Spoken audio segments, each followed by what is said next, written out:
বিদেশ থেকে আইলে দাফন করবো কথা কোন ঠিক না বেটি? এত তো বুঝায়েন না, এত ফাইজলামি করেন না, এগুলো ভালো লক্ষণ না। মৃত্যু মানুষ দোয়াটা তাদের কবরে যাবে। আপনারা এরপর আমরা কেন আরেকটা কারণে দোয়া করি, যে জানাজার পর দেখবেন সাথে সাথে মানুষ, অনেক মানুষ চলে যায়, দাফন করার পর পর্যন্ত মানুষ গুরুস্থানে বেশি থাকে না।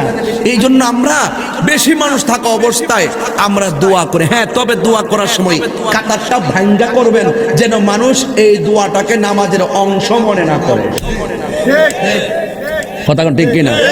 যেমন ভাবে আমরা আজানের আগে দুরূদ সালাম পড়ি, আজানকে দুরূদ সালামকে আজানের অংশ মনে করি না। এটা তাবাররুকান বরকতের জন্য পড়ি। কথা বলেন ঠিক কিনা? যেহেতু আমরা পড়েছি, কি পড়েছি? আমরা পড়ি যে ইন্না দুআ মাওকুফুন বাইনাস সামাই ওয়াল আরদি লা ইয়াসআদু মিনহু শাই হাত্তা তুসাল্লি আলা নবী সাল্লাল্লাহু আলাইহি সাল্লাম। আসমান এবং জমিনের মাঝখানে, এই জন্য আমরা প্রত্যেকটা ইবাদতের শুরু শেষে দরুদটাকে ওসিলা বানাই। বলেন না সুবহানাল্লাহ। কথা কি বুঝতে পারতেছি? এগুলো ধাক্কা ধাক্কির ব্যাপার না, এগুলো শুধুমাত্র মেনে নেওয়ার ব্যাপার, একটু সহজ হওয়ার ব্যাপার। এত কঠিন না দিন, এত কঠিন না। আল্লাহ বলছেন উদউনি আস্তাজিব লাকুম, তোমরা আমার কাছে চাও, আমি তোমাদের ডাকে সাড়া দিব। এখন কোরআন শরীফে কোথাও লেখা আছে জানাজার নামাজের পরে আল্লাহর কাছে চাওয়া যাবে না? হাদিসে আছে? এই জন্য আল্লাহ বলছেন সবাই সাজদা করলো। একজন সাজদা করেন মিস্টার মালাউইন্না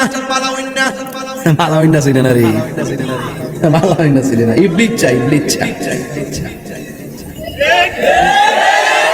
যখন দুশমনদের নাম আসবে ভালো করে বলবেন, ফেরাউন্না, নমরুদ্দা। কথা বলেন না কেন? সবাই সাজদা করছে, মাগার ইবলিসে সাজদা করে নাই। আবা মানে প্রত্যাখ্যান করছে। প্রত্যাখ্যান কেমন? আল্লাহ বলতে সাজদা করো, সবাই সাথে সাথে পড়ে গেছে। আল্লাহ হুকুম করছে, বাস হুকুম মানাই ঈমান। কথা কোন ঠিক কি না? ফেরেশতারা এই কথা কইছেন, আল্লাহ তুমি যেখানে প্রেজেন্টেশন আছো, তোমার সামনে তারে সাজদা দিমু কি লাগা? তোমার না সাজদা দিমু, প্রসঙ্গ কিন্তু এটা না। আল্লাহ অর্ডার করছে, কি করছে? অর্ডার করছে, অর্ডার মানো। সব সাজদা করছে, একজন করে নাই, এটা ইবলিস। কেমন করছে জানেন? আবা মানে প্রত্যাখ্যান করছে। আল্লাহ বলছে করো, কোনো ফাটতাম না।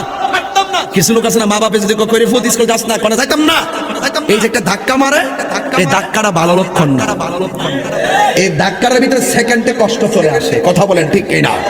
এই জন্য কোরআন শরীফে বলছে উফি ওয়ালা তানহারহুমা, এমন ব্যবহার কইরো না যে মা বলে রে ফুট করলে কি, এই কথাটা যেন না কয়। কথা কোন ঠিক কি না? এরপর আল্লাহ বলল আবা